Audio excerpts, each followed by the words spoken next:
Overnight, the global picture is being driven by conflict risk and its economic spillovers, with energy markets back at the center of attention. Fighting linked to the Israel-Iran confrontation intensified over the weekend, with reports of strikes on Iranian energy infrastructure and heavy smoke over Tehran. The Financial Times says investors are bracing for volatility, with oil markets preparing for the possibility of prices pushing toward $100 a barrel if disruptions persist and producers cut output. That matters well beyond the region.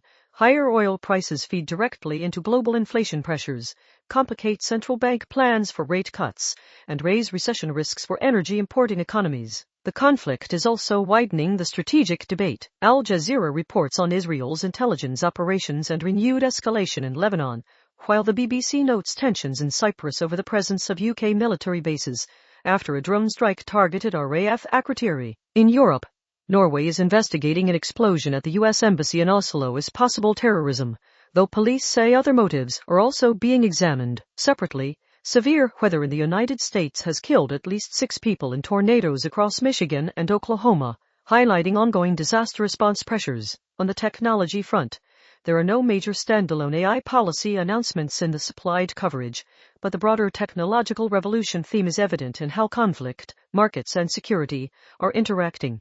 Energy infrastructure vulnerability, intelligence operations, and the speed of market repricing are all reinforcing government focus on resilience, cyber and critical systems. Turning to Australia, the Middle East crisis is now producing direct policy questions. SBS reports Foreign Minister Penny Wong says Australia has been asked for assistance by countries struck by Iran, and the government is considering military aid, but will not deploy troops. The immediate watchpoints are what form any assistance takes, how it is coordinated with partners, and how the government manages escalation risk while protecting Australians and Australian interests in the region.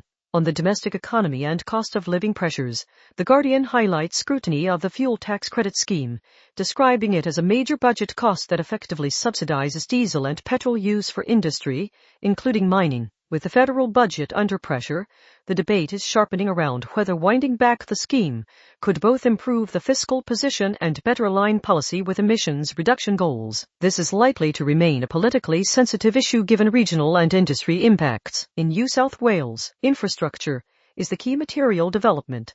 The Sydney Morning Herald reports a new roughly $2.1 billion motorway link to Western Sydney Airport is opening, almost 8 months before the first passenger flights are due to begin. The opening is significant for freight and commuter connectivity and will be closely watched for traffic performance and broader economic benefits tied to the airport precinct. Also in Sydney, police are investigating a fatal stabbing at a house in Concord after emergency services were called following a concern for welfare report. In the Northern Territory, ABC News has an explainer on the top-end flood emergency, including school openings, evacuation centers, and disaster relief payments. The operational focus today is on safety messaging, access to services, and the pace of recovery support. In markets and sport, there's no major Australian share market lead item in the supplied reports, but global oil volatility is the clearest near-term driver for local equities, particularly energy, transport, and inflation-sensitive sectors. On the lighter end,